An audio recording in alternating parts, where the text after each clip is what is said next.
सर्व वडील जे आहेत त्या तुम्हा सर्वांना हॅपी फादर्स डे. परमेश्वर देवबाप आपणा सर्वांस विपुल आशीर्वाद देव आणि आजच्या या विशेष दिवशी परमेश्वर देव तुम्हा सर्वांच्या प्रार्थनेचे उत्तर देत त्याचं गौरव तो करून घेऊ.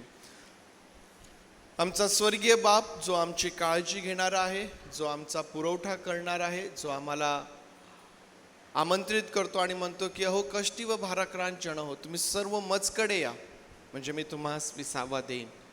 आणि म्हणून उपासना संगीतामधून 33 नंबरचं जे गीत आहे जे आम्हाला सांगतं की देव बोले प्रेमे फार टाक की माझ्या वरी भार. 33 नंबरचं गीत उपासना संगीत.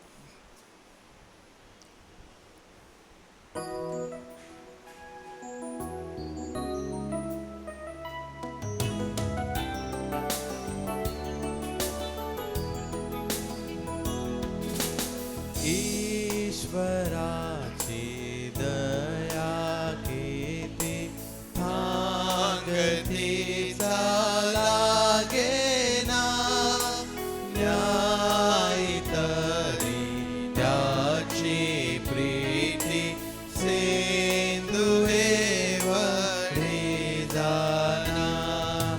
देव बोले प्रेमे फार टाकी माझ्या वरी भार, टाकी माझ्या वरी भार.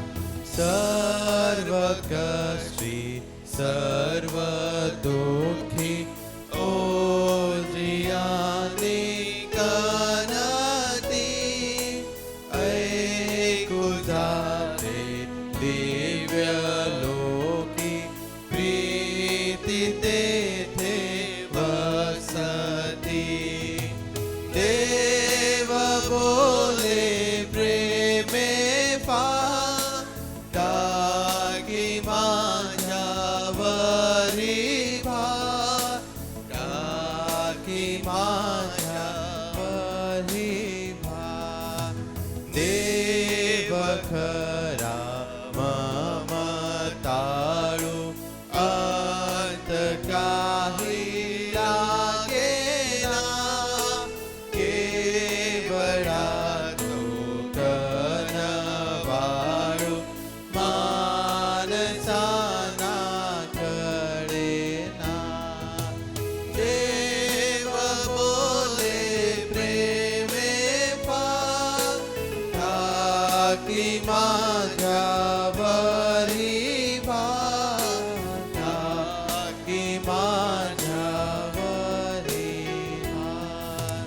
ती खरी अगाध प्रीती जी दयाच्या अंतरी, तोच मने नाही भीती मी दयासनावरी. देव बोले प्रेमे फार टाकी माझ्या वरी भार, टाकी माझ्या वरी भार. या उदासी भ्रांती सोडा त्याची वाणी ऐकोनी, निश्चलादी मैत्री जोडा पूर्ण भाव ठेवूनी. देव बोले प्रेमे फार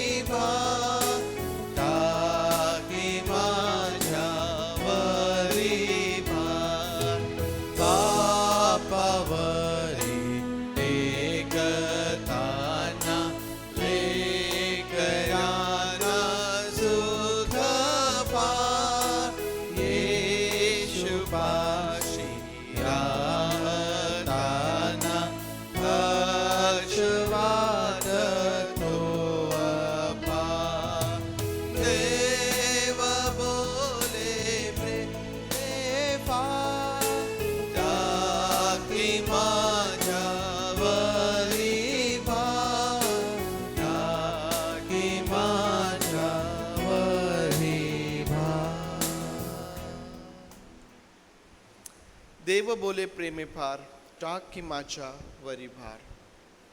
जर आम्ही अजूनही काही ओझं घेऊन आहोत, भार आम्ही आमच्या बळाने आमच्या शक्तीने वाहत आहोत, तर आमच्यासाठी आज हे आशीर्वादाचं ठरेल की आम्ही आमचा सर्व भार त्या प्रभू परमेश्वरावरती टाकावा. त्या आमच्या स्वर्गीय, त्या स्वर्गातील जिवंत परमेश्वरावरती, आमच्या बापावरती आम्ही टाकावा.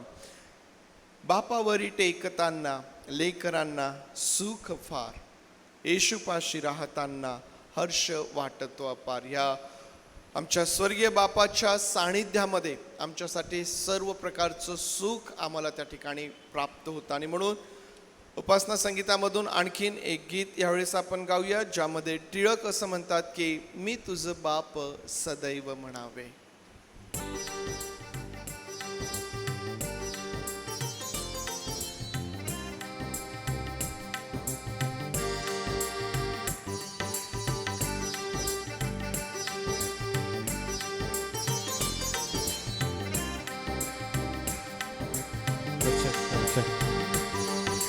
मी तुझ बाप सदैव म्हणावे, मी तुझ बाप सदैव म्हणावे, बाप सदैव म्हणावे म्हणावे, बाप सदैव म्हणावे म्हणावे, मी तुझ बाप सदैव म्हणावे, मी तुझ बाप सदैव म्हणावे.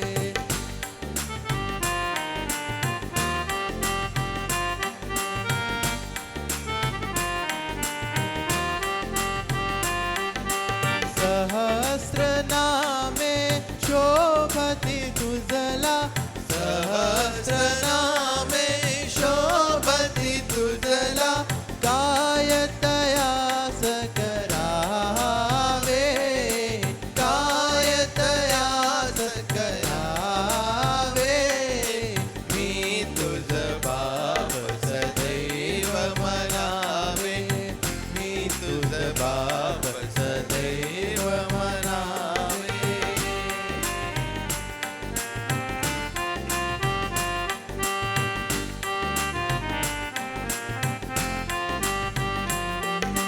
बाप चराचा तू वचराचा, बाप चराचा तू वचराचा, वेळ मला नच ठावे, वेळ मला नच ठावे, मी तुझ बाप सदैव म्हणावे, मी तुझ बाप सदैव म्हणावे.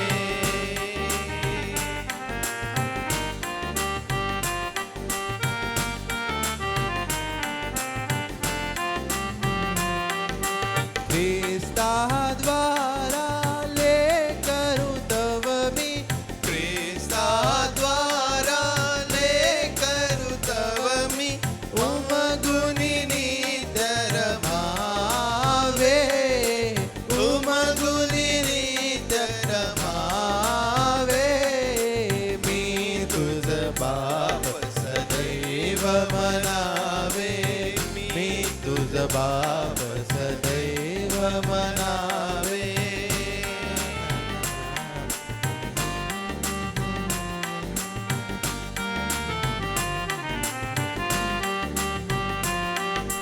तव वत्सलता वत्स म्हणे मज, तव वत्सलता वत्स म्हणे मज, हे नच मी विसरावे,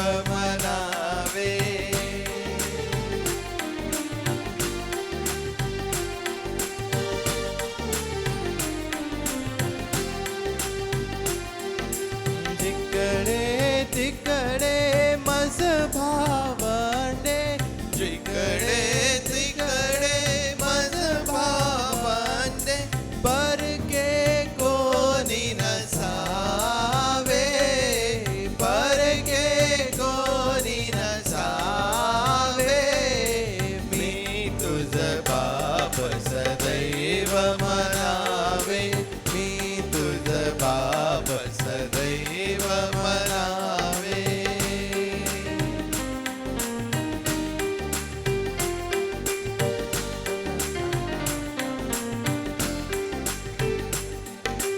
तव वत्साला साजे ऐसे, तव वत्साला साजे ऐसे शील मदीय असावे, शील मदीय असावे. मी तुझ बाप सदैव मनावे, मी तुझ बाप सदैव मनावे.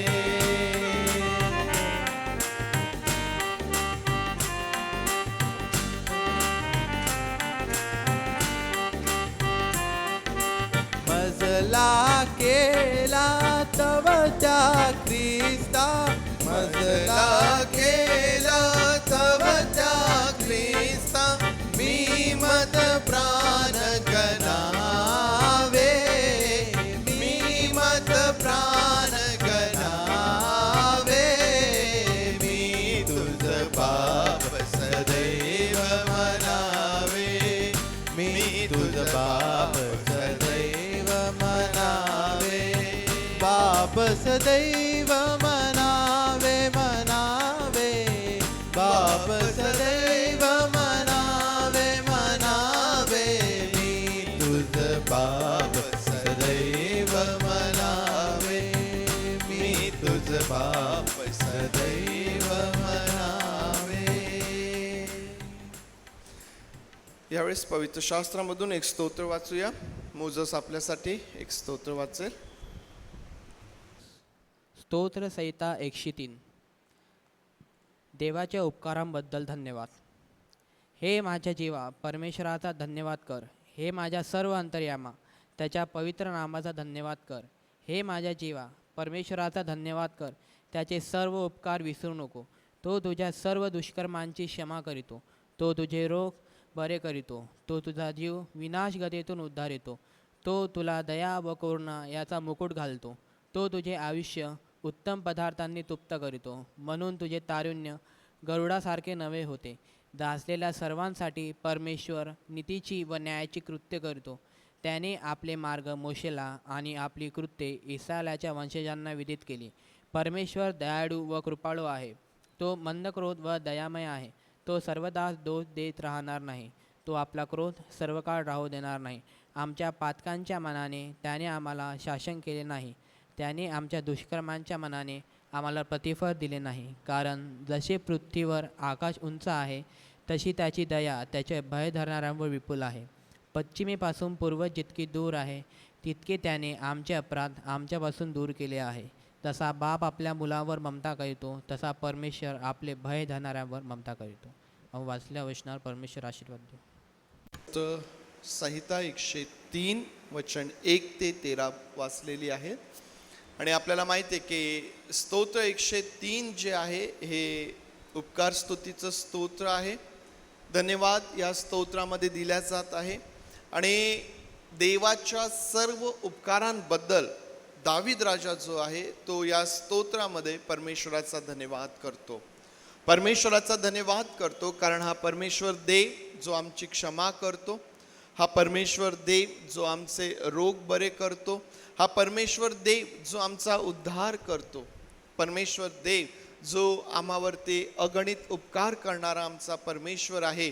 त्याच्या या सर्व उपकारांसाठी स्तोत्रकर्ता दावीद राजा या स्तोत्रामध्ये धन्यवाद देतो. आणि प्रामुख्याने वचन 13 जे आजच्या या दिवसाकरिता जेव्हा आज आपण फादर्स डे सेलिब्रेट करत आहोत, पितृदिन ज्यावेळेस आज आपण साजरा करीत आहोत, तेव्हा वचन 13 जसा बाप आपल्या मुलांवर ममता करीतो तसा परमेश्वर आपले भय धरणाऱ्यांवरती ममता करतो. परमेश्वर देव आम्हावरती प्रेम करणार आहे. आणि या ठिकाणी एक तुलना आम्हाला पाहायला मिळते.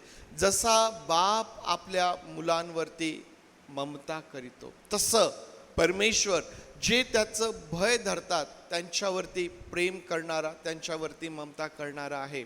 आणि म्हणून या जगामध्ये ज्यावेळेस आम्ही वडिलांच्या भूमिकेमध्ये आहोत हे आमच्यासाठी फार आशीर्वादाचं आहे की आम्ही या पृथ्वीवरती जसं परमेश्वर आपल्या लोकांची काळजी घेतो, सांभाळ करतो, त्यांचं संरक्षण करतो, त्या प्रकारे एक वडील आपल्या लेकरांच्या जीवनामध्ये हे काम करत असतो. आणि म्हणून जेव्हा तुम्हाला आणि मला या भूतलावरती वडील होण्याचं सुख, ही धन्यता मिळालेली आहे, जेव्हा या भूमिकेमध्ये आम्ही आहोत त्यावेळेस आम्ही परमेश्वराचे विशेष आभार मानावे. कारण या ठिकाणी असं म्हटलेलं आहे की जसा बाप आपल्या मुलांवर ममता करतो, प्रत्येक वडील आपल्या लेकरांवरती प्रेम करणारा आहे, त्याच वेळेस जो आमचा स्वर्गातील बाप आहे, ज्याने आम्हाला उत्पन्न केलेला आहे, जो आमचा परमेश्वर देव आहे, जेव्हा आम्ही त्याचं भय बाळगतो, जेव्हा आम्ही त्याचं भय धरतो, तेव्हा हा परमेश्वर देव तुम्हावर आणि माझ्यावर, जे सर्व त्याचं भय धरतात त्या प्रत्येकावरती प्रीती करणारा, त्यांच्यावरती ममता करणारा आमचा परमेश्वर आहे. आणि मग मला असं वाटतं की परमेश्वराचं प्रेम हे आमच्यासाठी या जगातील सर्व गोष्टींपेक्षा उंच अशा स्थानी आहे. ते प्रथम आहे आमच्यासाठी परमेश्वराचं प्रेम. मनुष्य या जगामध्ये वेगवेगळ्या प्रकारच्या प्रेमाच्या शोधात असतो, परंतु देवाचं प्रेम हे सर्व प्रेमांच्या वर आहे. त्याचं प्रेम जे अगापे अशा प्रकारचं आहे, ज्याची तुलना आम्हाला कुठल्याही प्रेमासोबत करता येत नाही, ते प्रेम तुमच्यासाठी आणि माझ्यासाठी उपलब्ध आहे. काय करावं लागेल? परमेश्वराचं भय धरावं लागेल, परमेश्वराच्या भयामध्ये चालावं लागेल. आणि म्हणून जर परमेश्वराच्या प्रेमाचा अनुभव पाहिजे तर रोज आणि रोज आम्हाला परमेश्वराच्या भयामध्ये चालायचं आहे. देवबाप ही वचने आपणासाठी आशीर्वादाची करोत. यावेळेस क्वायर पुढे येईल आणि क्वायर बरोबर काही गीतांच्या द्वारे परमेश्वर देवबापाची स्तुती करूया. जो आमचा परमेश्वर, आमचा बाप, जो आमची सर्व काळजी घेतो, आमचं संरक्षण करतो, आमचा पुरवठा करतो, त्याचे आभार मानूया, त्याच्या नावाला धन्यवाद आपण देऊया. क्वायर यावेळेस पुढे येईल. प्रभू येशू ख्रिस्ताच्या नावात सर्वांना सलाम आणि सर्व वडिलांना, आमचे सर्व फादर्सला एक हॅपी फादर्स डे. ही वेळ आहे प्रियांना, आपल्या स्वर्गीय पित्याची आपण आराधना करूया, त्याची स्तुती आपण करूया. एक वचन तुमच्यासाठी वाचतो. परंतु काळाची पूर्णता झाली तेव्हा देवाने आपल्या पुत्राला पाठवले. यात उद्देश हा होता की नियमशास्त्राधीन होते त्याने खंडणी भरून सोडावे आणि आपल्याला पुत्राचा हक्क मिळावा.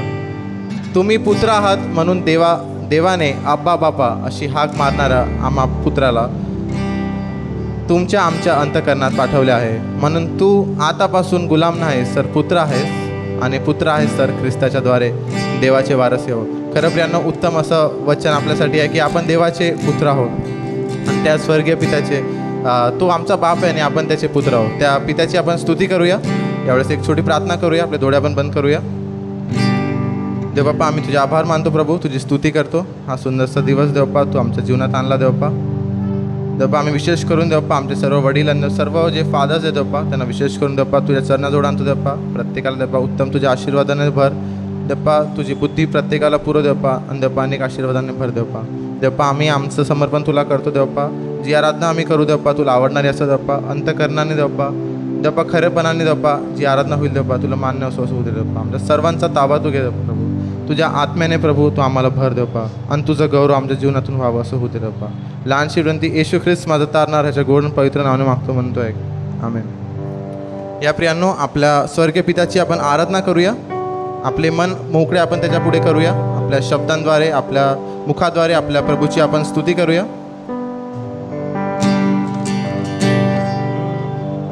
पाण्या वाचुने मासा जैसा तळमळतो जीव ताजा तैसा. पाण्या वाचुने मासा जैसा तळमळतो जीव माझा तैसा. कोठवर तीर धरू रे प्रभु देवा तुला कसा विसरू. तू बाप मिले करू रे प्रभु देवा तुला कसा विसरू. पाण्या वाचून मासा गाण्या वाचुनी माझा जैसा तळमळतो जीव माझा जैसा तळमळतो जीव माझा तैसा कोठवर धीर धरू रे प्रभु देवा तुला कसा विसरू तू बाबुले करू रे प्रभु देवा तुला कसा विसरू जगताचे तू तारण देवा जगताचे थकलेल्यांचा तूच विसावा थकलेल्यांचा तूच विसावा जगताचे तू तारण देवा थकलेल्यांचा तूच विसावा नाम तुझे विस्मरू हे प्रभु देवा तुला कसा विसरू तू बाबविले करू रे प्रभु देवा तुला कसा विसरू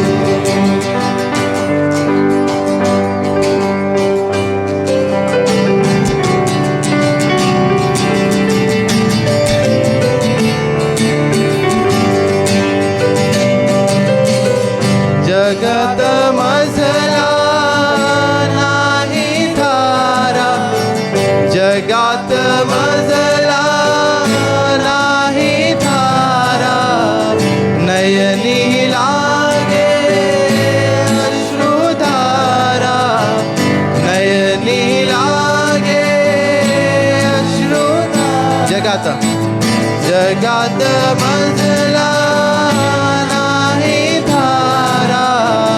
नयनी लागे अश्रुधारा जरा जरा लागे धरू रे प्रभु देवा तुला कसा विसरू तू बाबविले करू रे प्रभु देवा तुला कसा विसरू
तू बाप मी लेकरू तुला कसा विसरू कदाचित आपण देवाला विसरून जाऊ पण तो आपल्याला कधी विसरणार नाही तो आपली काळजी घेणार आहे तो आपला सांभाळ करणार आहे तो यहोवा इरे आहे यहोवा इरे म्हणजे लॉर्ड द प्रोव्हायडर जो आपला सांभाळ करणारा पुरवठा करणारा परमेश्वर आहे त्याची आपण स्तुती करूया जसं वचन आपण वाचलं की आपण गुलाम नाही त्याचे पुत्र आहो आणि पुत्र आहात त्याचे वारसी आहो आणि आपण सर्व त्याच्या घराण्यातील आहो येशू घराणा हे गीत आपण म्हणूया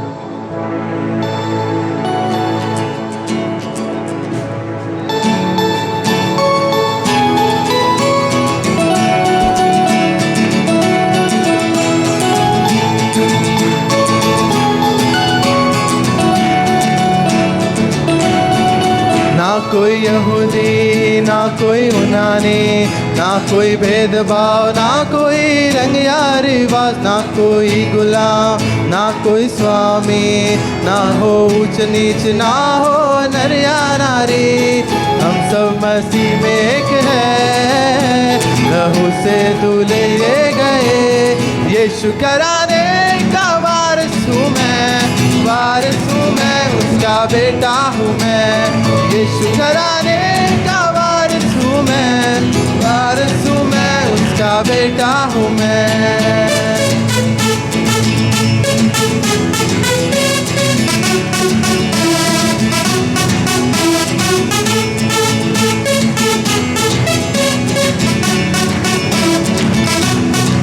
नया आगाज है, नई पहचान है, नया दिल तेरी रूह से भरा है, मुझे नई आवाज़ है, नया अंदाज है, तेरे नाम के रिवाज दे ओ। नया आवाज़ है, नई पहचान है, नया दिल तेरी रूह से भरा है, मुझे नई आवाज़ है, नया अंदाज है, तेरे नाम के रिवाज से ओढ़ा मुझे, हम सब मसीह में एक हैं, लहू से खरीदे गए, यीशु कराने का वारिस हूँ मैं, उसका बेटा हूँ मैं, यीशु कराने का वारिस हूँ मैं, उसका बेटा हूँ मैं।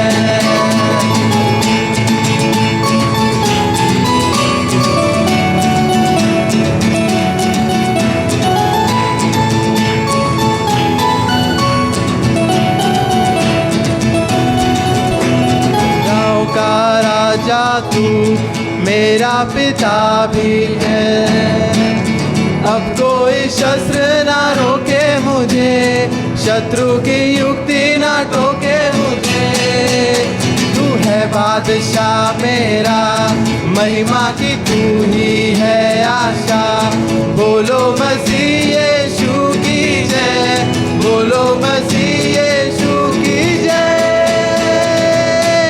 यीशु कराने का वारिस हूँ मैं, उसका बेटा हूँ मैं, यीशु कराने का वारिस हूँ मैं, उसका बेटा हूँ मैं।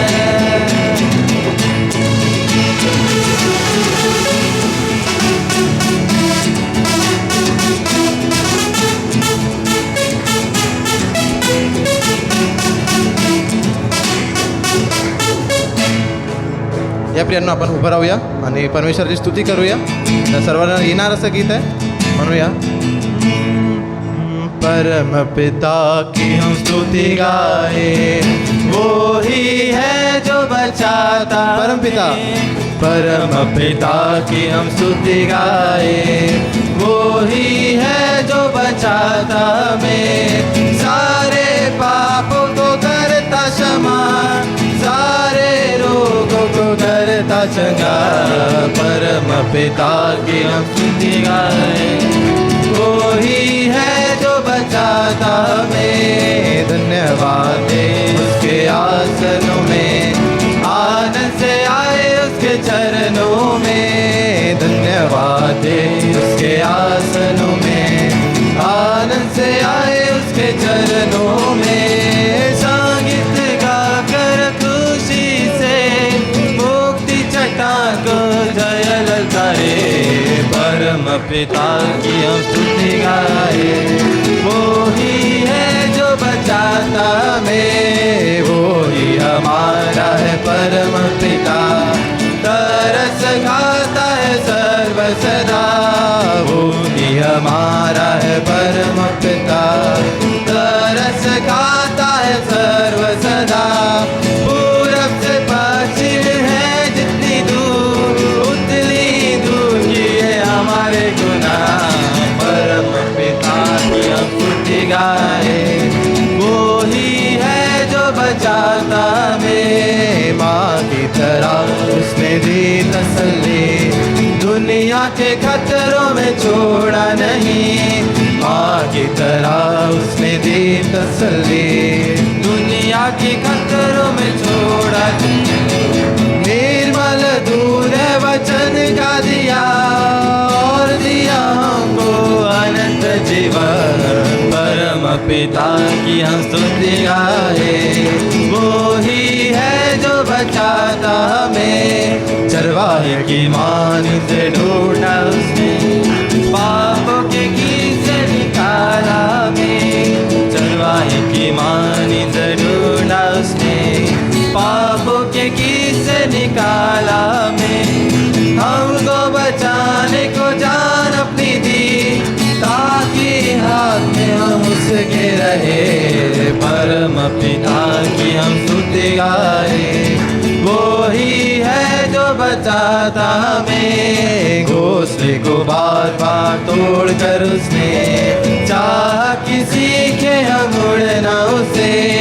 घोंसले को बार बार तोड़ कर उसने चाहा कि सीखे हम उड़ना उसे।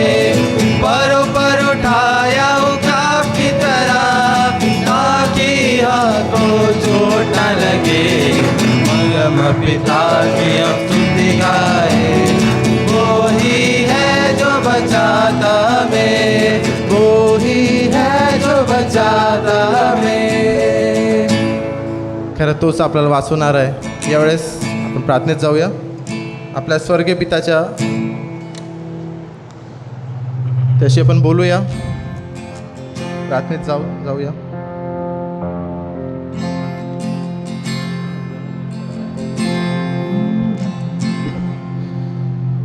आपलं सर्व अंतःकरण देवपाकडे लावूया आणि त्याच्याशी बोलूया।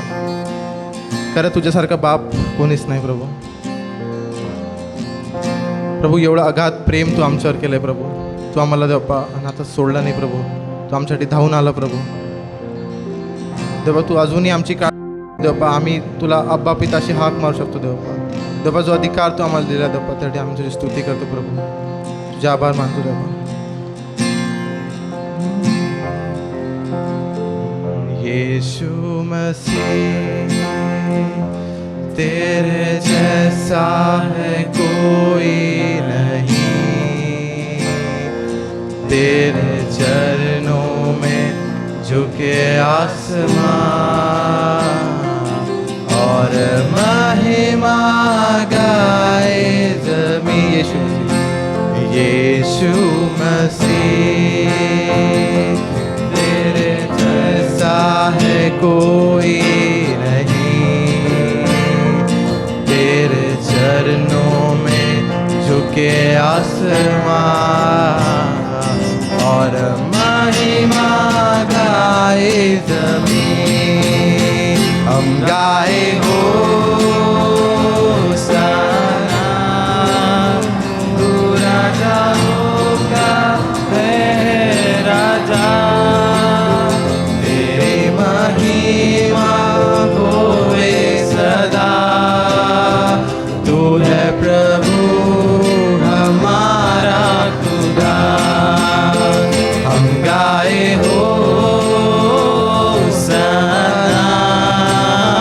तू राजाओं का है राजा। तेरी महिमा होवे सदा, तू है प्रभु हमारा खुदा। प्यारे पिता तूने हमसे इतना प्यार किया, हमें पापों से छुड़ाने को अपने बेटे को कुर्बान किया। प्यारे पिता तूने हमसे इतना प्यार किया, हमें पापों से छुड़ाने को अपने बेटे को कुर्बान किया। हम गाए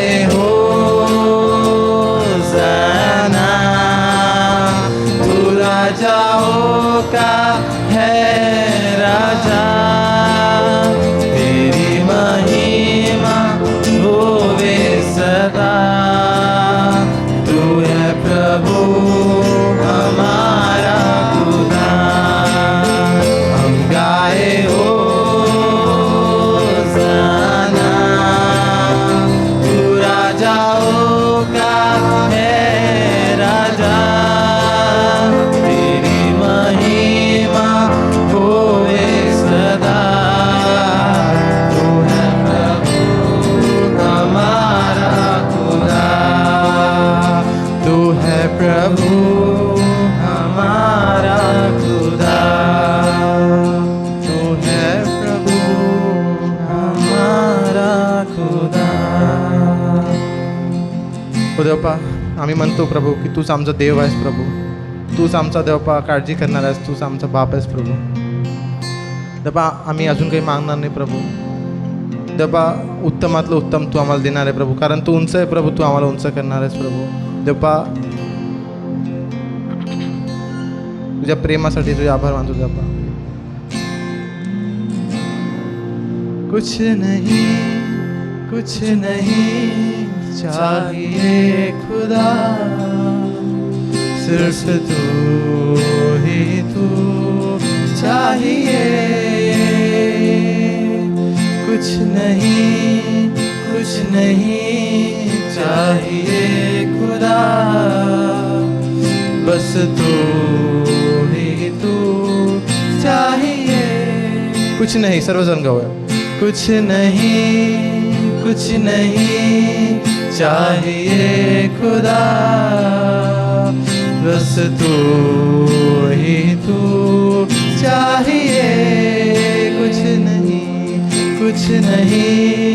कुछ नहीं चाहिए खुदा, बस तू ही तू चाहिए. तू मेरा पिता, मैं तेरा बेटा, ये रिश्ता काफी है मुझे. तू मेरा पिता, मैं तेरा बेटा, ये रिश्ता काफी है मुझे. कुछ नहीं चाहिए खुदा, बस तू ही तू चाहिए. त्याला म्हणूया केवळ तूच पाहिजे प्रभू. तू कुछ नहीं चाहिए खुदा, बस तू ही तू चाहिए. तू मेरा पिता, मैं तेरा बेटा, ये रिश्ता काफी है मुझे. तू मेरा पिता, मैं तेरा बेटा, ये रिश्ता काफी है मुझे. कुछ नहीं चाहिए खुदा, बस तू ही तू चाहिए. एक वेळा शेवट सर्वजण. कुछ नहीं चाहिए खुदा, बस तू ही तू चाहिए. हो प्रभू, केवळ तूच पाहिजे प्रभू.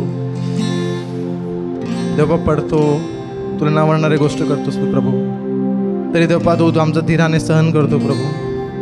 देवपा तू आम्हाला कवटाळून जवळ घेतोस. तुझ्या अगाध प्रेमासाठी प्रभू तुझे आभार मानतो, तुझी स्तुती करतो. देवपा विशेष करून प्रार्थना करतो मंडळीतील देवपा प्रत्येक वडिलांसाठी आणि प्रत्येक व्यक्तीसाठी लहान थोराला तुझ्या चरणाजवळ आणतो प्रभू. देवपा सर्व तुझे लेकरं आहे प्रभू, सर्वांना देवपा तुझ्या आशीर्वादाने भर. देवपा तुझी इच्छा प्रत्येकाच्या जीवनात पूर्ण तू कर प्रभू. आणि देवपा तुझ्या आत्म्याचा वर्धस्त प्रत्येकावर असू दे देवपा. जे देवपा काही प्रॉब्लेम्समध्ये असतील देवपा, आजारात असतील देवपा, कोणत्या वाईट प्रसंगात असतील देवपा, देवपा विशेष करून त्यांच्यासाठी प्रार्थना करतो प्रभू. तुझा हात त्यांच्यावर ठेव प्रभू, तुझा स्पर्श तू कर देवपा. आणि प्रभू केवळ शब्द तू बोल देवपा. आणि देवपा त्यांची परिस्थिती देवपा ती नाहीशी होईल देवपा. आणि देवपा नवीन शक्ती देवपा, नवीन सामर्थ्याने देवपा ते उठून राहतील देवपा, असं होते देवपा. केवळ देवपा तुझा आशीर्वाद प्रत्येकावर असू देवपा. सर्व गोष्टीसाठी तुझ्या प्रेमासाठी प्रभू तुझे आभार मानतो देवपा. आणि ही लहानशी म्हणतो येशू ख्रिस्त माझा तारणारा, ह्याच्या गोड पवित्र नावाने मागतो म्हणतोय. आमेन आमेन. बसूया. कडं आपलं लक्ष लावूया. आमोसचं पुस्तक आपल्या समोर आपण काढूया. आमोसचं पुस्तक अध्याय 3. या महिन्यामध्ये आमोसच्या पुस्तकावरती आपण अभ्यास करीत आहोत आणि या पुस्तकावरती अभ्यास करत असताना 7 तारखेचा रविवार, 14 तारखेचा रविवार 2 विषय आपण या पुस्तकातून हाताळलेले आहे.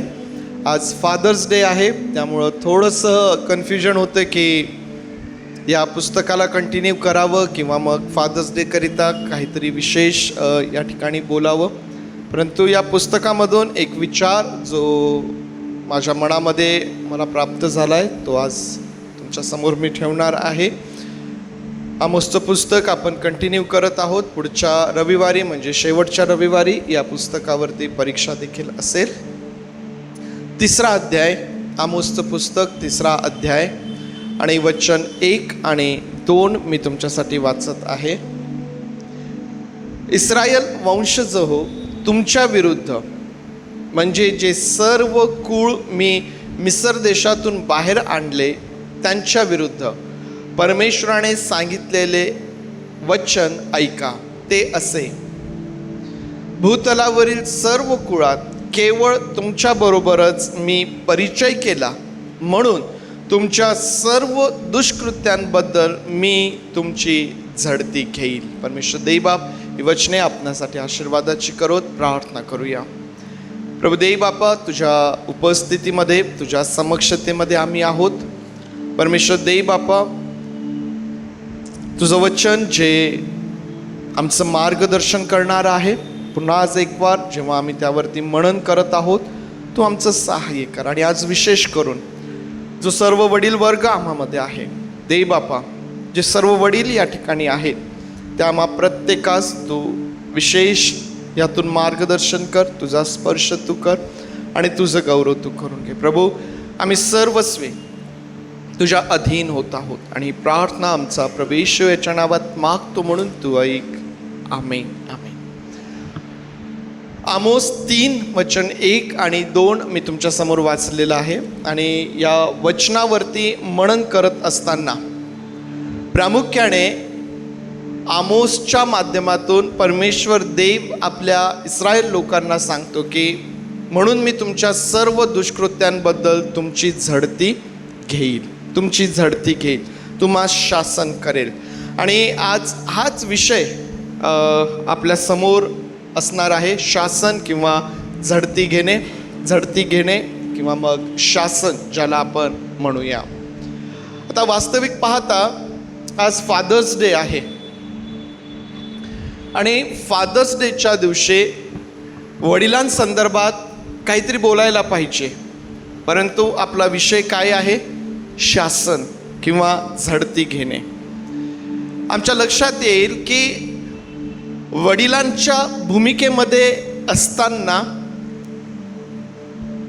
शासन करणे ही एक फार महत्त्वाची जबाबदारी प्रत्येक वडिलावरती आहे.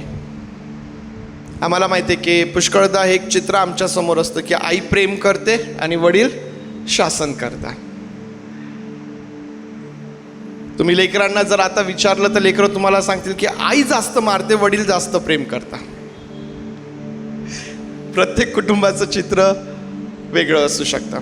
परंतु आई आणि वडील हे दोघंही लेकरांवरती भरपूर प्रेम करतात आणि दोघंही लेकरांना शासन करतात.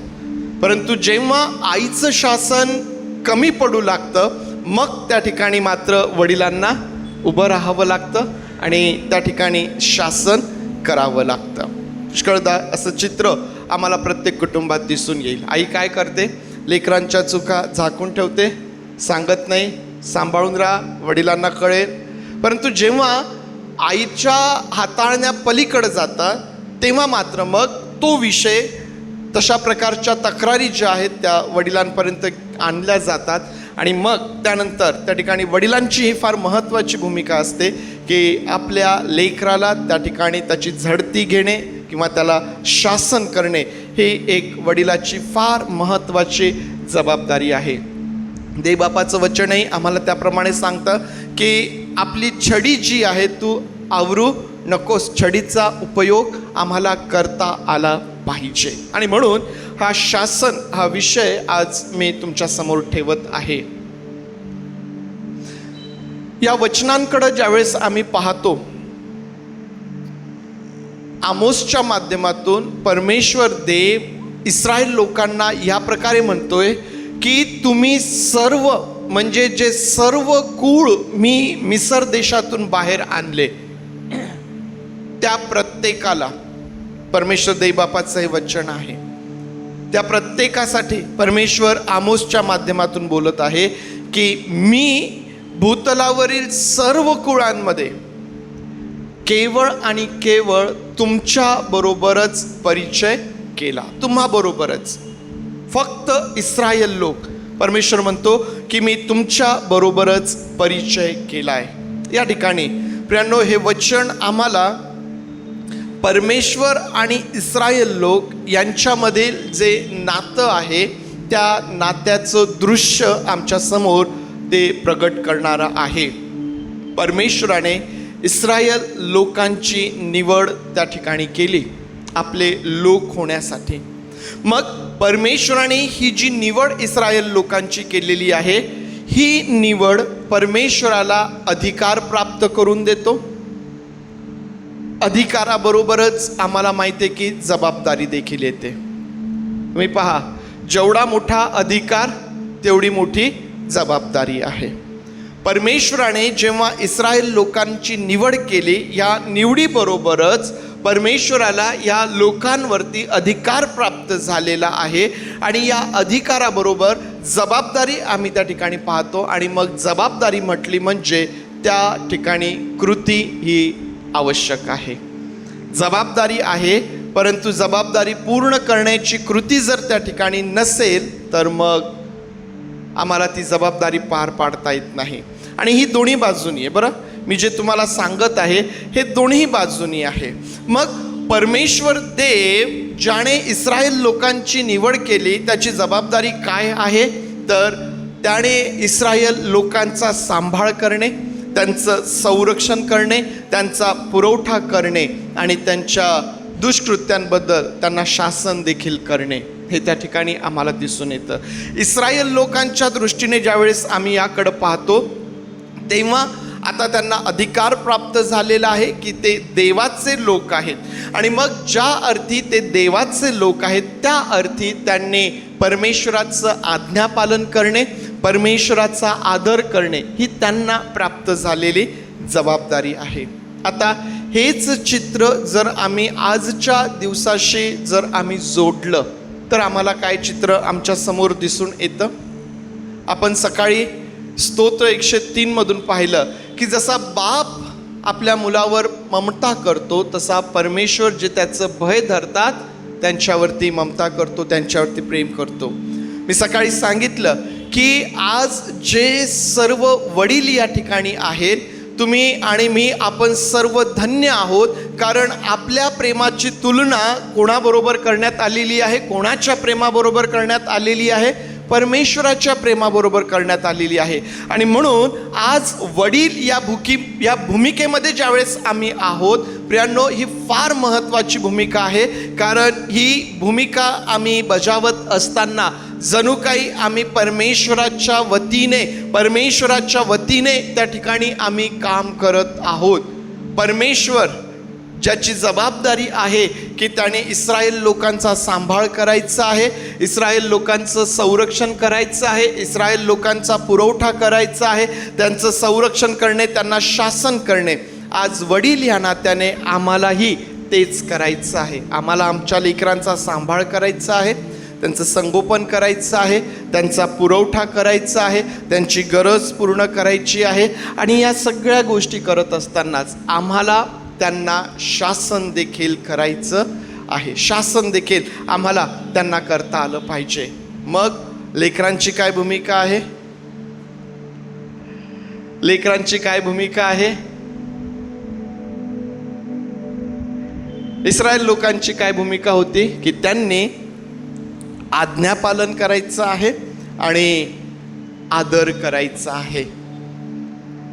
आज जी सर्व लेकरं या ठिकाणी आहेत, तुम्हा प्रत्येकाची, आपल्या प्रत्येकाची ही जबाबदारी आहे की जसं आम्हाला माहीत आहे की आम्हाला परमेश्वराचं आज्ञापालन करायचं आहे, आम्हाला परमेश्वराचा आदर करायचा आहे, या पृथ्वीवर आम्हाला आमच्या वडिलांचा देखील आदर करायचा आहे, त्यांचं देखील आज्ञापालन करायचं आहे. परंतु आज सगळ्यात मोठी अडचण काय माहिती आहे? आज्ञापालन करण्यासाठी, आदर करण्यासाठी सगळ्यात मोठी अडचण काय आहे? आज असं चित्र झालेलं आहे की लेकरांना असं वाटायला लागतं की आम्हाला आमच्या आईवडिलांपेक्षा जास्त समजतं, आम्ही त्यांच्यापेक्षा जास्त हुशार आहोत, आम्हाला त्यांच्यापेक्षा जास्त ज्ञान आहे, आम्हाला त्यांच्यापेक्षा इतर लोकांमध्ये कसं चांगलं वावरायचं, कसं चांगलं राहायचं हे आम्हाला आमच्या आईवडिलांपेक्षा जास्त चांगलं समजतं. आज ही पिढी, आजची लेकरं आपल्या स्वतःला आपल्या वडिलांपेक्षा असेल, आपल्या आईपेक्षा असेल श्रेष्ठ समजू लागतात. ही एक सगळ्यात मोठी अडचण त्या ठिकाणी आहे. परंतु परमेश्वराच्या दृष्टीने आज्ञापालन आणि आदर करणे या गोष्टी महत्त्वाच्या आहेत. जी लेकरं आपल्या आईवडिलांच्या आज्ञेत असतात, जी लेकरं त्यांचा आदर करतात ना, परमेश्वर त्या लेकरांना विशेष आशीर्वादित करणारा परमेश्वर आहे. कारण आज्ञापालन आणि आदर मुळातच या आशीर्वादांसाठी असणाऱ्या अटी आहेत. ज्या ठिकाणी आज्ञापालन नाही त्या ठिकाणी परमेश्वराचे आशीर्वाद नाही. तुम्ही कितीही बुद्धिवान असा, तुम्ही कितीही बलशाली असा, तुम्हाला किती ज्ञान असू द्या, तुमचं कितीही शिक्षण असू द्या, या जगाच्या दृष्टीने तुम्ही कितीही उंच असू द्या, परंतु जर आमच्या जीवनामध्ये आमच्या आईवडिलांचा आदर नाही, त्यांचं आज्ञापालन नाही, तर मग त्या ठिकाणी आशीर्वाद नाहीत, आशीर्वाद त्या ठिकाणी नाहीत. आणि म्हणून आज जेव्हा या विषयाकडं आम्ही पाहत आहोत, प्रियांनो, हा विषय आम्हाला नव्याने आमच्या जबाबदारीची जाणीव करून देणारा अशा प्रकारचा हा विषय आहे. मग आता ज्यावेळेस आम्ही पाहतो की परमेश्वर या लोकांना म्हणतो, म्हणून मी तुमची झडती घेईल, मी तुम्हाला शासन करेल. दोन कारणं त्याचे आम्हाला दिसून येतील. शासन करण्याकरिता किंवा झडती घेण्याकरिता दोन कारणं आम्हाला त्या ठिकाणी दिसून येतील. पहिलं कारण, परमेश्वर म्हणतो की मी तुमच्या बरोबरच परिचय केला आहे. आता या ठिकाणी मी तुम्हाला सुरुवातीला सांगितलं की नातेसंबंध आम्हाला त्या ठिकाणी दिसून येतं, परमेश्वर आणि इस्रायल लोक यांच्यामधलं नातेसंबंध. मग आता ह्या नातेसंबंधांचा आधार काय आहे? या नातेसंबंधांचा आधार काय आहे असा प्रश्न जर आम्ही केला तर आमच्या लगेच लक्षात येईल की नियमशास्त्र हे ह्या नातेसंबंधाचा आधार आहे. परमेश्वर आणि इस्रायल लोक यांच्यामध्ये जे काही आहे, यांच्यामध्ये हे जे नातेसंबंध आहे याचा आधार नियमशास्त्र आहे. मोशेच्या द्वारे जे नियमशास्त्र या लोकांना देण्यात आलं, परमेश्वर म्हणतो की जर तुम्ही त्याचं पालन कराल तर तुम्ही माझे लोक आणि मी तुमचा देव आहे. हे नियमशास्त्र या नातेसंबंधाचा आधार आम्हाला पाहायला मिळतो. म्हणजेच काय तर देवाने इस्रायल लोकांची निवड करून त्यांना नियमशास्त्र दिलं आणि त्याद्वारे परमेश्वराने त्यांना आपले लोक होण्याचा अधिकार दिला. आता हे फार महत्त्वाचं आहे, हे फार महत्त्वाचं आहे सर्व लेकरांसाठी की आपले वडील हे परमेश्वराने आपले वडील होण्याकरिता निवडलेलं पात्र आहे.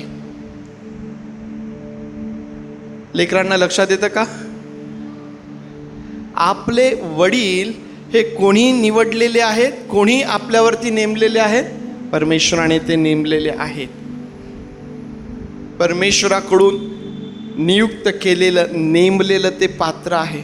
ही परमेश्वराची निवड आहे. तुमची माझी निवड आहे का? आपल्या हातात आहे का की आम्ही कोणाच्या घरात जन्म घ्यायचा? परमेश्वर देवाच्या विचारांमध्ये आम्ही आरंभापासूनच आहोत. इफिसकराचं पत्र आम्हाला सांगतं की जगाच्या स्थापनेआधीच त्याने आम्हाला निवडून घेतलेलं आहे.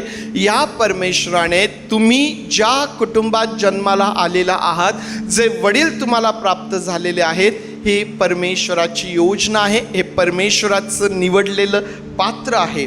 आणि म्हणून आपल्या वडिलांचा आदर करणे, त्यांचा सन्मान करणे, त्यांचं आज्ञापालन करणे महत्त्वाचं आहे. परंतु त्याच वेळेला त्यांची तुलना इतरांबरोबर करू नका. त्यांची तुलना इतरांबरोबर करू नका. पुष्कळदा आज ह्या गोष्टी घडतात. पुष्कळदा काय होतं की लेकरांना असं वाटतं की माझे जे वडील आहेत ना कमी पडतात. मला दुसऱ्यांकडे पाहतात, पहा त्याचे वडील किती चांगले आहेत, त्याचे वडील कसं करतात, तसे वडील हे करतात ते करतात. आणि पुष्कळदा लेकरं तुलना करू लागतात. जर माझे वडील तसे असते तर. आपल्या वडिलांची तुलना इतरांबरोबर करू नका. कारण ते पात्र जर परमेश्वराने तुमच्यावरती नेमलेलं आहे तर त्यापेक्षा उत्तम अधिक काही असू शकत नाही. आमची बुद्धी आम्हाला सांगेल, आमचे विचार आम्हाला सांगेल, या जगाचं ज्ञान आम्हाला सांगेल की नाही, याच्यापेक्षा काहीतरी चांगलं असू शकलं असतं. परंतु परमेश्वर देव जे करतो, परमेश्वराने जे नेमलेलं आहे, परमेश्वराने जे नियुक्त केलेलं आहे, त्यापेक्षा उत्तम काहीच असू शकत नाही. आणि म्हणून आज तुम्हाला तुमचे प्राप्त झालेले वडील, प्रियांनो, हे परमेश्वरापासून तुम्हाला प्राप्त झालेले आहेत. म्हणून त्यांचा आदर, त्यांचा सन्मान करा, त्यांचं आज्ञापालन प्रामुख्याने करा आणि कोणाबरोबरही त्यांची तुलना करू नका. परमेश्वर त्या ठिकाणी दुसरी गोष्ट म्हणतो की ह्या नातेसंबंधामुळं परमेश्वराला त्यांची झडती घेण्याचा अधिकार प्राप्त झालेला आहे. कोणत्या गोष्टींसाठी? तर त्या ठिकाणी असं म्हटलेलं आहे, तुमच्या दुष्कृत्यांबद्दल मी तुमची झडती घेईन, तुमच्या दुष्कृत्यांबद्दल मी तुम्हाला शासन करेल. आता लक्षात घ्या या ठिकाणी की इस्रायल लोक हे नियमशास्त्राचे लोक आहेत. ते देवाचे लोक आहेत. ते देवाचे लोक आहेत म्हणजेच काय आहेत की ते नियमशास्त्राचे लोक आहेत. त्यांना नियमशास्त्र देण्यात आलेलं आहे. ते जगातील इतर लोकांप्रमाणे नाहीत. आज ज्या लोकांकडं नियमशास्त्र नाही त्यांच्यासारखे ते नाहीत. आज ज्यांना परमेश्वराची ओळख नाही ते वाटेल तसं जीवन जगू शकतात. आज ज्यांच्याकडं देवाचं वचन नाही ते वाटेल तसं जीवन जगू शकतात.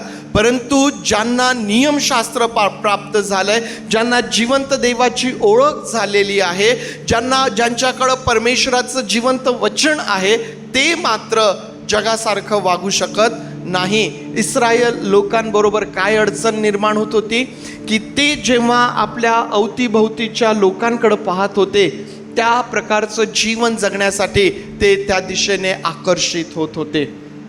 परमेश्वराने का त्यांना सांगितलं होतं की या लोकांना घालवून द्या? परमेश्वर का त्यांना म्हणाला होता की त्यांना तुमच्यामध्ये राहू देऊ नका, त्यांचा समूळ नाश करा? का बरं?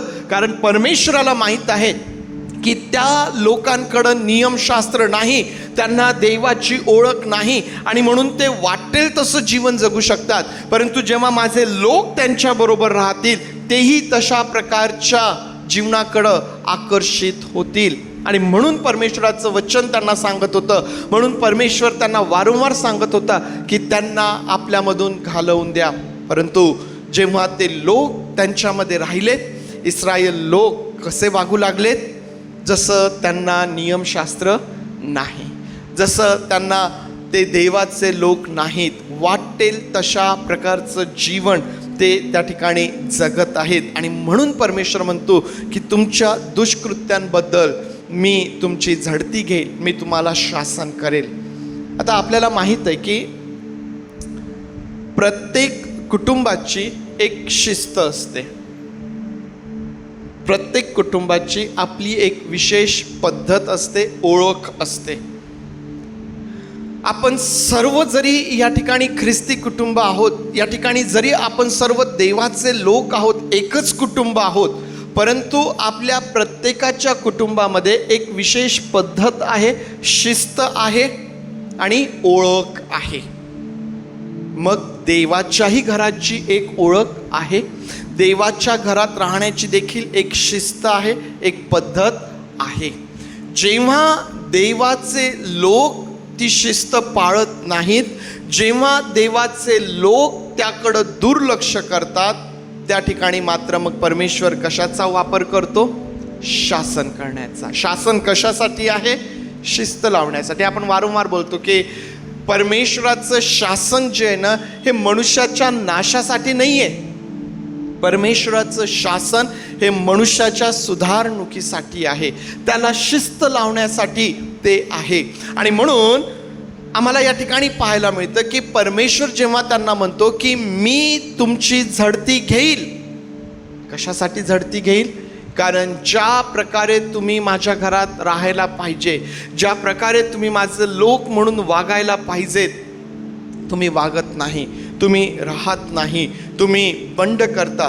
तुम्ही ज्या गोष्टी करू नका म्हणून म्हटलेलं आहे त्या गोष्टी तुम्ही पहिल्याने करता. आणि म्हणून परमेश्वर देव त्या ठिकाणी म्हणतो की मी तुमची झडती घेईल. शासन कोण करू शकतो असा प्रश्न जर मी तुम्हाला विचारला तर काय उत्तर द्याल तुम्ही? शासन कोण करू शकतो?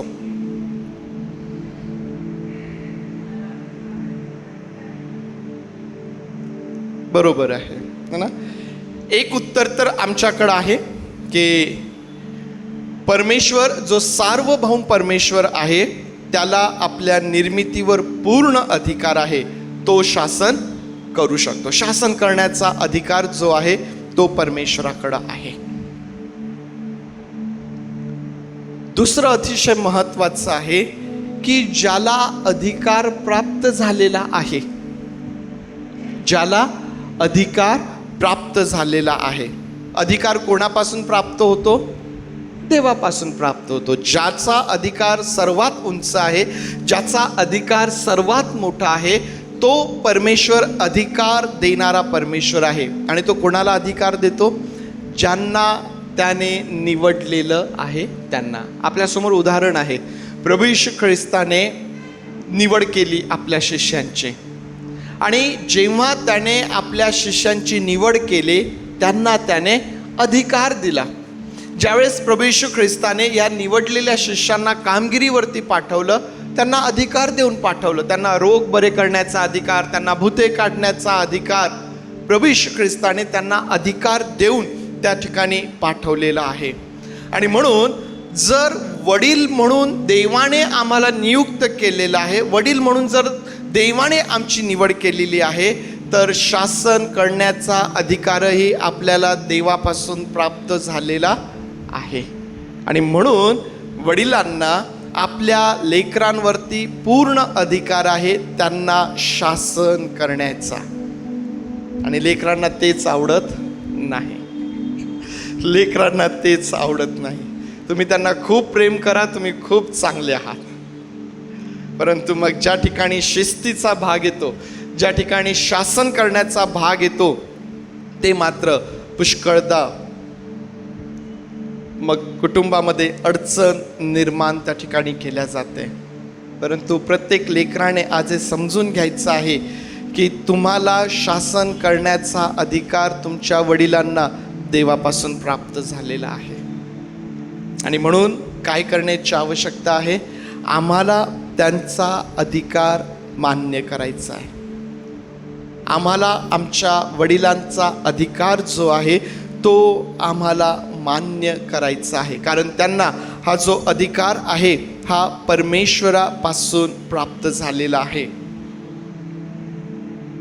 कदाचित आम्हाला असं वाटेल की आमचे वडील कुठेतरी कमी पडतात, कदाचित आम्हाला असं वाटेल की नाही, हे आमचे वडील जे करत आहेत ते चुकीचं करतायत, कदाचित आम्हाला असं वाटू शकतं. परंतु तरीही त्यांचा अधिकार मान्य करा, त्यांचं शासन मान्य करा. परमेश्वर देव हा आम्हाला शासन करतो ते यासाठी की आम्हाला शिस्त लागावी. आणि म्हणून जर वडील हे पात्र परमेश्वराने आम्हावरती नेमलेलं आहे तर ते आम्हाला शिस्त लावण्यासाठी त्याने नेमलेलं आहे. आणि म्हणून ते कसंही असो, तुमचे वडील गरीब असोत किंवा फार श्रीमंत असोत, तुमचे वडील फार ज्ञानी असोत किंवा अशिक्षित असोत, तुमचे वडील जसेही आहेत ते देवाने तुमच्यावरती नेमलेले आहेत. म्हणून त्यांचा अधिकार मान्य करायलाच पाहिजे, त्यांचं शासन हे मान्य करायलाच पाहिजे. कारण परमेश्वर देव जो आहे ना, हा त्यांच्या माध्यमातून आम्हाला शिस्त लावत असतो. परंतु मग आम्ही जे सांगितलं की पुष्कळदा तरुण लेकरांबरोबर हीच अडचण आहे, लेकरांबरोबर हीच अडचण आहे की आम्हाला असं वाटतं की आमचे वडील जे करतायत ते चुकीचं करतात, त्यांना समजत नाही, त्यांना हे कळत नाही आणि ते आम्हाला विनाकारण त्या ठिकाणी शासन करतात. हा जो विचार आहे हा पुष्कळदा घरामध्ये वाद आणि अस्थिरता, अशांतता निर्माण करतो. आणि म्हणून प्रत्येक लेकराची ही जबाबदारी आहे की त्याने आपल्या वडिलांचा अधिकार जो आहे तो मान्य करायचा आहे. जसा परमेश्वराला आपल्या लेकरांवरती अधिकार आहे, जसा परमेश्वराला आपल्या लोकांवरती अधिकार आहे, आणि त्या अधिकाराने परमेश्वर म्हणतो की मी तुमची झडती घेईल, मी तुम्हाला शासन करेल.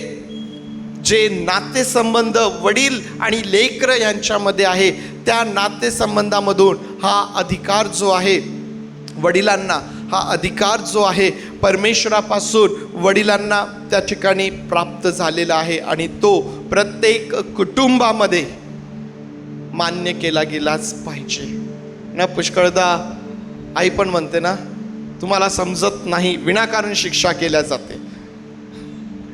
पुष्कळदा घरातून महिला वर्ग जो आहे तो मध्ये पडतो. ज्यावेळेस वडील शासन करत असतात त्यावेळेला महिला वर्ग मध्ये पडतो आणि म्हणतो तुम्हाला समजत नाही, राहू द्या, मी पाहून घेईल.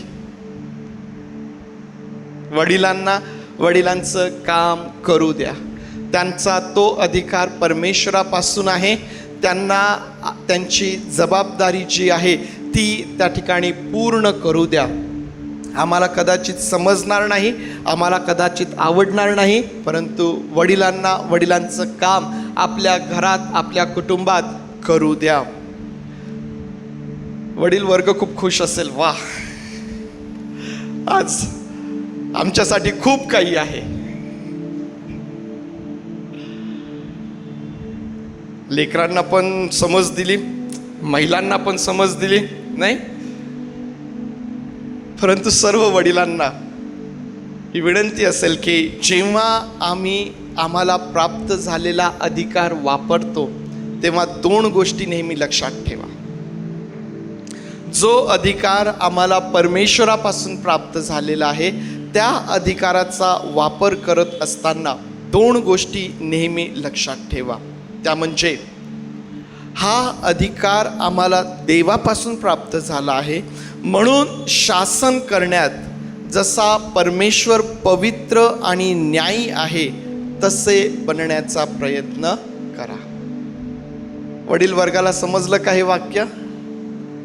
अधिकार तर प्राप्त झाला, परमेश्वरापासून तो प्राप्त झाला, परंतु परमेश्वर जसं शासन करण्यामध्ये पवित्र आणि न्यायी आहे आम्हालाही तसंच बनावं लागेल. जर आम्हाला असं वाटतं की आमचं शासन करणं हे आमच्या लेकराला शिस्त लावण्याचं कारण बनावं, जर आम्हाला असं वाटतं की आमचं शासन करणं हे आमच्या लेकरांच्या सुधारणुकीसाठी असावं, तर मग आम्हालाही पवित्र आणि न्यायी आम्हाला बनावं लागेल. तो प्रयत्न आम्हाला आमच्या जीवनामध्ये करावा लागेल. परमेश्वर शासन करण्यामध्ये न्यायी आहे. परमेश्वर देव व्यर्थ कोणालाही शासन करत नाही. पाहिलं का तुम्ही कधी परमेश्वराच्या मनात आलं की याच्यावरती आज मी माझा राग काढणार? परमेश्वर असं करतो का? मला या लोकांनी खूप त्रास दिला, मी खूप फ्रस्ट्रेट झालोय, आता मी ह्याच्यावरती माझा सर्व फ्रस्ट्रेशन काढणार. परमेश्वर करतो का असं? नाही करत. परंतु कधी कधी कुटुंबामध्ये वडिलांकडून ही चूक होते. बाहेरचा राग, बाहेरचं फ्रस्ट्रेशन कधी कधी कुटुंबामध्ये काढल्या जातं. परमेश्वर देव ज्या प्रकारे शासन करण्यामध्ये न्यायी आहे तो कधीही व्यर्थ अशा प्रकारचं शासन कोणाला करत नाही. त्या प्रकारे आम्हालाही राग काढणे, व्यर्थ शासन, शिक्षा यापासून आम्हाला सांभाळावं लागेल, कारण त्याचा परिणाम जो आहे तो घातक अशा प्रकारचा आहे. परमेश्वर पवित्र आहे. परमेश्वर पवित्र आहे शासन करण्यामध्ये. ज्यासाठी तो शासन करत आहे त्यासाठी तो स्वतः कधीही दोषी नाही. समजत आहे का? परमेश्वर पवित्र आहे म्हणजे ज्या गोष्टीसाठी तो शासन करत आहे त्या गोष्टीसाठी तो कधीही दोषी नाही. पुष्कळदा वडील या नात्याने आम्ही दोषी असतो, परंतु आम्ही आमच्या दोषांकडं डोळे झाक करतो आणि लेकरांना शिस्त लावण्याचा प्रयत्न करतो. तुम्हाला आठवत असेल, एकदा प्रभू येशू ख्रिस्तासमोर व्यभिचार करत असताना पकडलेल्या एका स्त्रीला आणण्यात आलं आणि मग त्या ठिकाणी शास्त्री परशी लोक म्हणतात की मोशेने आम्हाला अशी आज्ञा दिलेली आहे, नियमशास्त्र आम्हाला असा अधिकार देतो की व्यभिचार करत असताना जर कोणाला पकडण्यात आलं तर त्याला दगडमार करावी. ते प्रभूला विचारतात की तुम्ही आम्हाला काय सांगता आता या संदर्भात? आम्हाला नियमशास्त्राने अधिकार दिलेला आहे, आम्हाला आज्ञा देण्यात आलेली आहे अशा व्यक्तीला दगडमार करण्याची. तुम्ही सांगा आता तुमचं काय म्हणणं आहे याविषयी. प्रभू येशू ख्रिस्त त्या ठिकाणी बसला आणि काहीतरी लिहू लागला. ते लोक त्याला एकाग्रतेने विचारत आहेत, तू सांग काय करायला पाहिजे, तू सांग काय करायला पाहिजे. तो काहीतरी लिहितोय आणि मग तो उभा राहिला आणि म्हणतो की तुम्हापैकी जो निर्दोष असेल, जो निष्पाप असेल त्याने पहिले दगड मारा. आणि तो परत जमिनीवर बसून लिहायला लागला. किती जणांनी दगड मारले? कोणीच मारला नाही. वापस निघून गेले. का बरं? नियमशास्त्रात तर आज्ञा देण्यात आली होती, नियमशास्त्राने तर अधिकारही दिलेला होता दगडमार करण्याचा, पण तरीही दगडमार करण्यास धजले नाही. का? कारण स्वतः दोषी आहे. स्वतः दोषी आहे. जेव्हा वडील या भूमिकेमध्ये आम्ही असताना, जेव्हा आम्ही दोषी आहोत, आम्ही आमच्या लेकरांना शिस्त कशी लावणार? आम्ही आमच्या लेकरांना शासन कोणत्या अधिकाराने करणार? आणि म्हणून वडील होणं हे सोपं नाही. ही ती भूमिका आहे जी परमेश्वर आपल्या लोकांसाठी पूर्ण करतो. वडील तीच भूमिका आपल्या कुटुंबामध्ये आपल्या लेकरांसाठी पूर्ण करत असतात. त्या भूमिकेमध्ये तुम्हाला आणि मला पाहिल्या जातं प्रियांनो. आणि म्हणून वडील होणं हे सोपं नाही. हे सोपं नाही. मी जर माझ्या जीवनामध्ये व्यसन करणार आहे, मग ते दारूचं असेल, ते गुटखा, तंबाखू, स्मोकिंग किंवा वेगवेगळ्या प्रकारचे व्यसनं आहेत, मला मोबाईलचं ॲडिक्शन असेल, स्क्रीनचा ॲडिक्ट मी असेल, मग जेव्हा मी ह्या गोष्टी माझ्या लेकरांच्या जीवनामध्ये पाहणार, मला काय अधिकार आहे त्यांना शासन करण्याचा? उद्या जर माझा मुलगा, माझं लेकरू जर माझ्यासमोर व्यसन करून आलं तर मला काय अधिकार असणार आहे त्याला शिक्षा करण्याचा, त्याला शासन करण्याचा? मला कुठलाही अधिकार त्या ठिकाणी नसेल. मला कुठलाही अधिकार त्या ठिकाणी नसेल, कारण त्यासाठी मी स्वतः दोषी आहे. त्यासाठी मी स्वतः दोषी आहे. आणि म्हणून वडील होणं हे सोपं नाही. आज प्रत्येक वडिलासाठी हे अतिशय महत्त्वाचं आहे. आम्हाला निवड करावी लागेल. परमेश्वरापासून प्राप्त झालेला अधिकार, ती जबाबदारी आम्ही पूर्ण करणार, किंवा मग आम्ही या जगात असताना जसं जगातले वडील जगतात, कसे जगतात? ते व्यसन करतात आणि लेकरांना पाठवतात, जा घेऊन या माझ्यासाठी. घरामध्ये कुटुंब एकत्र बसून व्यसन करतं. काय चित्र आहे ते? काय चित्र असेल ते? आम्ही देवाला जबाबदार आहोत. आम्ही देवाला जबाबदार आहोत.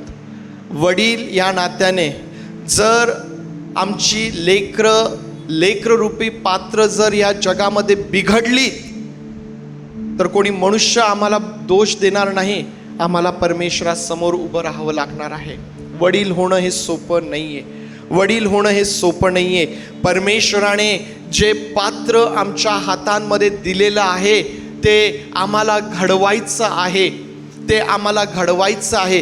परंतु जर आमच्या व्यसनांमुळं, आमच्या वाईट सवयींमुळं, आमच्या पापांमुळं, आमच्या घाणेरड्या गोष्टींमुळं जर ते पात्र बिघडलं तर आम्ही परमेश्वराच्या समोर काय उत्तर देणार? फार महत्त्वाचं आहे. वडील होणं सोपं नाही प्रियांनो, वडील होणं सोपं नाही. हे फार मोठी जबाबदारी आहे जी परमेश्वरापासून आम्हाला प्राप्त झालेली आहे आणि म्हणून आम्हाला निवड करावी लागेल. मला माहिती आहे की आपण सर्वजण काही परिपूर्ण नाही, परंतु जेव्हा आम्हाला या गोष्टींची जाणीव होते तेव्हा मात्र आम्ही स्वतःला परमेश्वराच्या समोर घेऊन येणं, पश्चाताप करणं आणि त्या गोष्टींमधून बाहेर निघणं. खात्री बाळगा, जेव्हा हा पश्चाताप, हा बदल आमच्या जीवनामध्ये लेकरं पाहतात त्याचा फार चांगला परिणाम लेकरांवरती होतो, त्याचा फार चांगला परिणाम लेकरांवरती होत असतो.